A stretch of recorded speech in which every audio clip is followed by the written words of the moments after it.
अध्यक्षता में ये बैठक हो रही थी जिसमें 8 देशों के राष्ट्रीय सुरक्षा सलाहकार हिस्सा ले रहे थे। दिल्ली में ये बैठक अभी खत्म हुई है। अफगानिस्तान के हालात को लेकर इसमें विस्तृत चर्चा हुई है। आगे का प्लान ऑफ एक्शन क्या होगा तमाम देशों का, इस पर चर्चा की गई है। और हमारे वरिष्ठ सहयोगी अभिषेक कपूर हमारे साथ जुड़ गए हैं। अभिषेक, ये मीटिंग एनएसएस की जो हुई है अफगानिस्तान में भारत की स्थिति को मजबूत करने के लिहाज से कितनी अहम? देखिए, हमें ये समझना होगा कि अफगानिस्तान में जब से तालिबान का राज आया है परिस्थिति बहुत विषम हुई है। जो हमारे कहें कि ह्यूमन राइट्स हैं, खासतौर से महिलाओं के, और जो माइनॉरिटीज हैं, और जो और भी कम्युनिटीज हैं, हजारा हैं, ताजिक हैं, उनके लिए बहुत समस्या हो गई है। और सबसे बड़ी बात ये कि तालिबान की जो एक आतंकी विचारधारा है वो विश्व में और खासतौर से हमारे जो पड़ोस है उसमें न फैले, उसकी चिंता इन सब राष्ट्रों को है। आप देखें जो सेंट्रल एशियन स्टेट्स कहे जाते हैं, मध्य एशिया के राष्ट्र, कजाकिस्तान, किर्गिस्तान, ताजिकिस्तान, जिनकी बाउंड्री है, जो पास में है, उनको बहुत चिंता है। बहुत मॉडरेट किस्म के वो मुस्लिम राष्ट्र हैं कि ये आतंकी विचारधारा हमारे यहाँ ना आ जाए। तो इस पर चर्चा हुई, एक रूपरेखा बनाई गई है, एक आर्किटेक्चर बनाया गया है। सारे देश मिलकर आपस में सुझाव साझा करेंगे, कोऑर्डिनेशन करेंगे, जो ह्यूमैनिटेरियन एड है वो देंगे, और उसके अलावा आतंकवाद वहां से पनपे ना, फैले ना, उसके लिए आपस में इंटेलिजेंस शेयरिंग करेंगे। इस तरह की निर्णय आज लिया गया है। प्रधानमंत्री से मिलने सभी ये राष्ट्रीय सुरक्षा सलाहकार गए हुए हैं।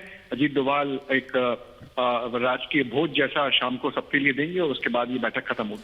जी, बहुत बहुत शुक्रिया आपका अभिषेक कपूर हमसे बात करने के लिए। तो बेहद अहम ये बैठक है। अफगानिस्तान को हालात को लेकर जो तमाम पड़ोसी देश हैं वो चिंतित हैं और किस तरह से बदले हुए हालात से निपटा जाए, अफगानिस्तान के अंदर जिस तरह के मानवाधिकार संकट पैदा हुए हैं उससे कैसे निपटेंगे और सारे देश आपस में कैसे सहयोग करेंगे, उस बात को लेकर बेहद अहम बैठक ये रही है। मेजबानी भारत ने की है दिल्ली में। अभी ये बैठक खत्म हुई है। 8 देशों के राष्ट्रीय सुरक्षा सलाहकार इसमें शामिल हुए हैं। इसमें आपको बता दें कि ईरान, रूस, Tajikistan, Kyrgyzstan, Kazakhstan, Uzbekistan, Turkmenistan के सलाहकार थे जो शामिल हुए। अफगानिस्तान को न्योता नहीं दिया गया था।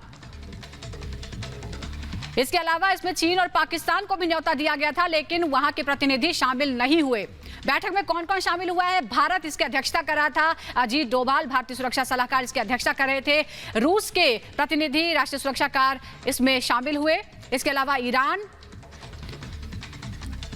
ईरान के प्रतिनिधि शामिल हुए। कजाकिस्तान, किर्गिस्तान, उज्बेकिस्तान और तुर्कमेनिस्तान के एनएसए भी इस बैठक में शामिल हुए।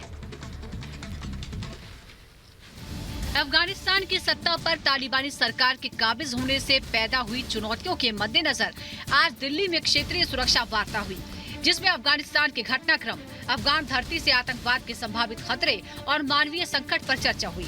एनएसए डोभाल ने उम्मीद जताई है कि अफगान मुद्दे पर हुआ विचार विमर्श प्रोडक्टिव और उपयोगी होगा और अफगानिस्तान के लोगों की मदद करने के साथ सामूहिक सुरक्षा बढ़ाने में भी योगदान करेगा। I am confident that our deliberations will be productive, useful, and will contribute to help the people of Afghanistan and enhance our collective security. NSA level की बैठक में भारत के अलावा 8 देश उज्बेकिस्तान, ताजिकिस्तान, रूस, ईरान, कजाकिस्तान, किर्गिस्तान और Turkmenistan के सुरक्षा अधिकारी शामिल हुए। भारत ने एनएसए लेवल की बैठक में पाकिस्तान और चीन को भी आमंत्रित किया था, लेकिन तालिबान से यारी के चलते दोनों देशों ने बैठक में शामिल होने से इनकार कर दिया।